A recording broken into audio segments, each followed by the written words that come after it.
Europe 1 matin. 6h, 9h. Christophe Lamar. 7h13 sur Europe 1.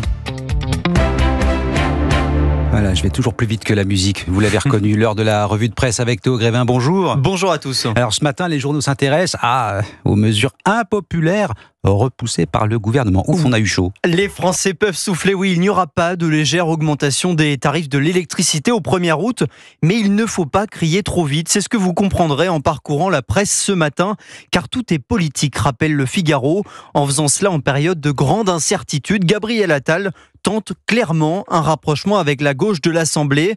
Un rapprochement qui a débuté au soir du premier tour, lorsque le chef du gouvernement a annoncé suspendre les règles de l'assurance chômage. Un vrai renoncement pour la Macronie, un gage qui montre qu'on a entendu le message des urnes, affirme Gabriel Attal, qui a un peu plus de difficultés à entendre les alertes de la Cour des comptes. Et elles se succèdent. Le rapport annuel sur la situation et les perspectives des finances publiques présenté hier ne laisse rien présager de bon. Pourquoi la France n'échappera pas aux hausses d'impôts, titre l'Opinion. Car si l'exécutif sortant se garde de l'afficher clairement, sa trajectoire budgétaire suppose des hausses importantes de prélèvements obligatoires.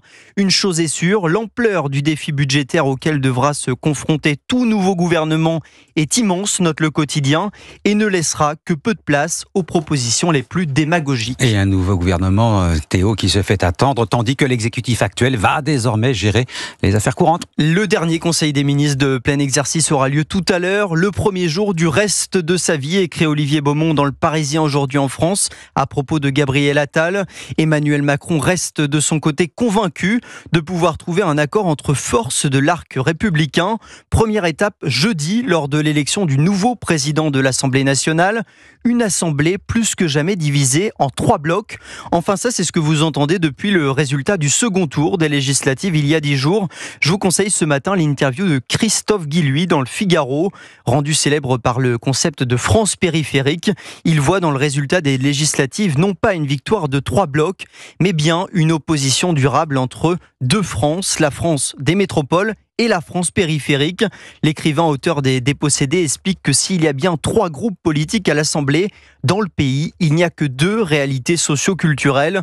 Dans ce théâtre d'ombre, le nouveau Front populaire peut par exemple être majoritaire dans l'hémicycle, alors que la gauche est morte en 83 en abandonnant la question sociale et accessoirement avec elle les classes populaires. Et aux États-Unis, Donald Trump a été officiellement investi candidat à la Maison-Blanche lors de la convention cette nuit du Parti républicain. 2 jours après la tentative d'assassinat dont il a été victime, l'ancien président a été accueilli en héros par ses partisans. Et ça fait encore la une des quotidiens ce matin. Trump le jour d'après, titre le Télégramme, au cœur de la fièvre républicaine pour le Parisien, qui met en avant le changement de stratégie du candidat.